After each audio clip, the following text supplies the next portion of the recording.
Thank you very much. I would like to say thanks to ICHRRF and Dr. Adityanji, and also George Washington University in DC for giving me the opportunity, and everyone, all the panelists and everyone the opportunity to come here to give our presentation. Like the doctor said, I'll be talking about the genocide in Rwanda and Burundi. I'll make it very short and as quick as possible. As we all know, I think a lot of us have heard about what happened, in the 1990s, all the way coming down when this whole thing started in Rwanda. It was like nobody expected it to happen, and within less than 100 days, more than over 100,000, 200,000, whatever the figure is, have been massacred, in less than no time. And it's like the world was like, we're all caught up, in the rain. So in the presentation, I just put out this background there to show you how, when the whole thing started, how people started to flee.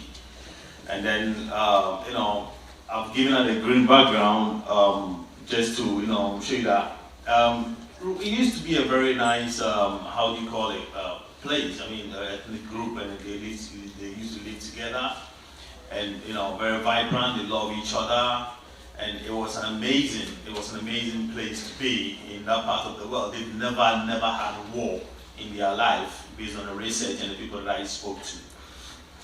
So, just a minute.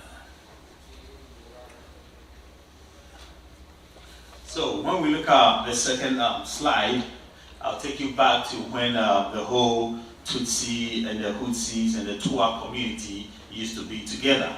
And then on a hill, this is the land on which they used to live, and they used to farm.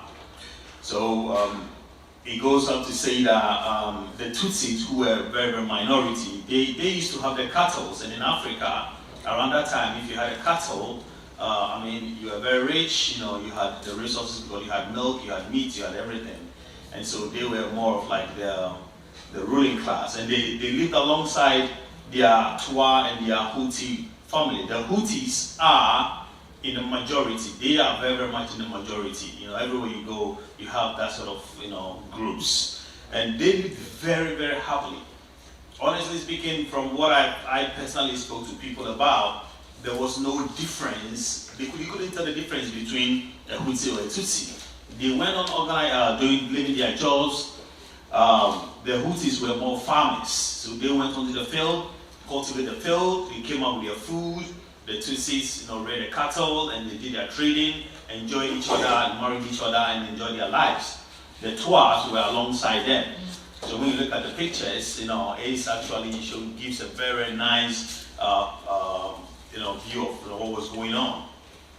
And then until recently, somewhere around the 1900 or the late 1800 to 1900, the Belgium and the German colonies stepped onto the land. And then what they did was that they started to divide the ethnic group, which was very, very, very bad. But it was for them to achieve their own personal agenda. And so this is how the whole thing started. And then so it goes on to tell us how they started dividing communities. They started measuring their nose, their skin color, their head, and all of those things, and clearly started to distinguish between who is a Huti and who is a Tutsi. And then, because the Tutsis in the minority, they were light-skinned, they were considered more favorable to the Belgium and the Germans, which was clearly very, very, very, very bad, because in Africa, whether you're light skin or you're black skin or whatever, it doesn't matter. But this is where the Belgium-German colonies started doing that. And it created that sort of division, which was absolutely uncalled for. And then, as it went on, they gave the Tutsis more privileges in terms of, like what I would say, the white-collar jobs, whilst the Hutis became the peasant farmers and doing the laborious work. So then, it sowed the seed of anarchy, hatred, jealous, greed, and all of those things among these communities. And it was absolutely very, very bad around that time. In the course of time, things moved on. The Germans were out. Everybody was on. They got their independence. But already, the damage has already been created. There was no way they could go back. So the Tutsis felt that, look, these people had done a lot of atrocities to us, so we are going to rebel, and we are also going to revenge against them. And this is how the whole thing started.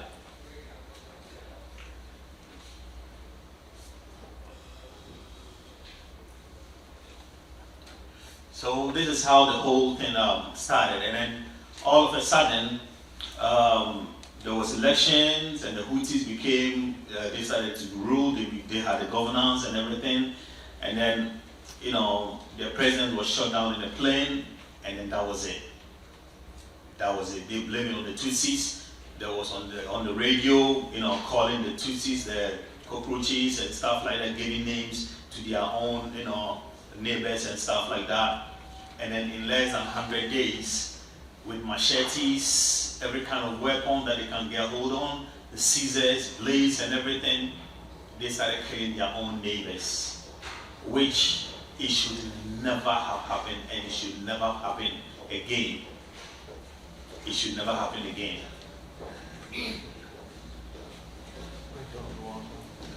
And these are some of the pictures that I was able to get. And in the course of the genocide going on, we could realize that people were migrating into neighboring Burundi and other countries as well. And these are some of the grim pictures that we can all see. Is happening. What was happening at that time, which is really, really bad.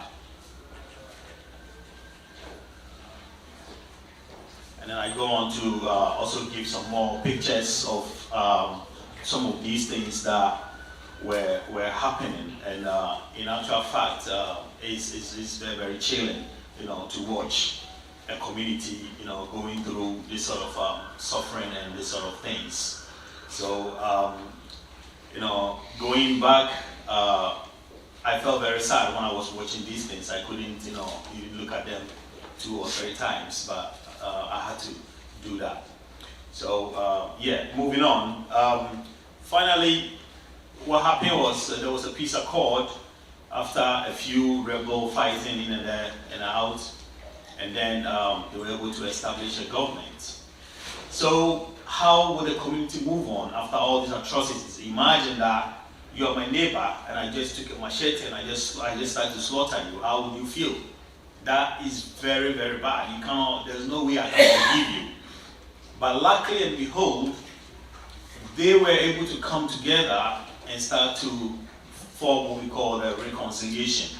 That's where I'm going to focus more on. So, the reconciliations started. And how did they start? They started by adopting their own traditional way of reconciling. And that is more of the focus for me right now at this moment. There is no amount of money you are going to give someone. There is no amount of whatever you are going to give someone for that person to feel satisfied with whatever has happened between those two ethnic communities. So with them sitting down and them realizing that we don't want this to happen in our country anymore, they use their own traditional way of life. And I'm talking about their culture, I'm talking about their traditions, their way that they approach, their religion and everything. And then how their ancestors used to reconcile with each other whenever there were disagreements and disputes. And this is what they adopted, and that is what I enjoyed most. I think when I was in England, there was a program that I watched when the two communities, they brought the two families together and they had to use an egg. The one that had perpetrated the crime and the one that was a victim, they spoke to them and then they had to do a ritual there for them to use the egg as a bond. And they did it. I was looking for that video, I couldn't find it, I would have brought it. And I love it. And after they did that, and all of those things had happened, Now, since then, they have been living very, very, very peacefully. Very, very, very, very peacefully. And I am absolutely glad, and I hope that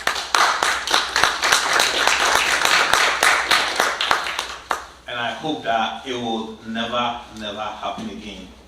So whilst this thing was happening, I wasn't very old around that time. I was still very young. So what happened was I was asking His Holiness Swami Gananand and Swami Krishnanand and Swami Satyanand about why are human beings like that in the first place? Why we were in Ghana at that time? So I was like, why are these people killing each other? And around that time, Swami Gananand had been invited to the United Nations to give a lecture on peace about what is going on in Africa. And he said, oh, he called me Sarpong. He said, Sarpong, I can't go. And I said, Swamiji, why? He said, the kind of peace that I'm going to talk about, the audience wouldn't understand peace. And I said, Swamiji, what sort of peace are you going to talk about? And he said, peace is in the heart cavity. Peace, if one understands and wants to understand peace, is for one to understand that life force in itself that permeates in each and every one of us is the same, and nothing else but the same. Our African tradition teaches us that. Sanatana Dharma teaches us that. And other religions teaches us that. So, in order for real peace to prevail, in order for them to really understand it, then they must understand the essence of life in itself. And I was like, Jay, is very, very true. But today I stand here to give a lot of compliments to Swami Krishnanand, Swami Gananand, and Swami Satyanand, and they have been doing a very, very good job in trying to teach and let us understand the real essence of life through our own African traditional path. I don't use African traditional religion because I've done a few studies that I have come to identify it as a path, just like any other religion is. It's very traditional, and you were born with it. And from what I was compiling, I thought that I say pranams to them and for giving our such knowledge out. And I have got some videos about the reconciliations, about people talking about the way they survived and all of that, and it is there. If you want to watch it, it will be on their website, right? Yeah. So, right now, I think it's about 5-10 minutes videos. I wouldn't be able to play all of them. But when it's on the website, please watch them and listen to the survivors and their stories and how they've all come about and they're living peacefully right now at the moment. At the moment, I say because I don't know what is going to happen, but hopefully we are also going to do a lot more in our own studies and research to reach out to them a lot more and get them to understand the essence of them practicing their own faith that will help them to develop their community. Right, sorry, I think, yes. So finally, I would also like to conclude that, please, ICHRRF is doing a lot, and I'll be very, very grateful that we need all your help and support so that we can reach out to a lot of countries, like the other panelists were saying, from Yazidis and the Armenians and yes, all of those people. I had a very, very good friend who is from Armenia. So when I heard about the lady talking about Armenia, I was like, oh, Gerard, where is he? I mean, he should have been here to listen to what is going on. I met him when I was in Austria. He's one of the most brilliant guys I've ever met. He told me the story about Armenia, and I got to know about Armenia. So thank you very much, and welcome everybody, and I really appreciate all of you. Thank you so much.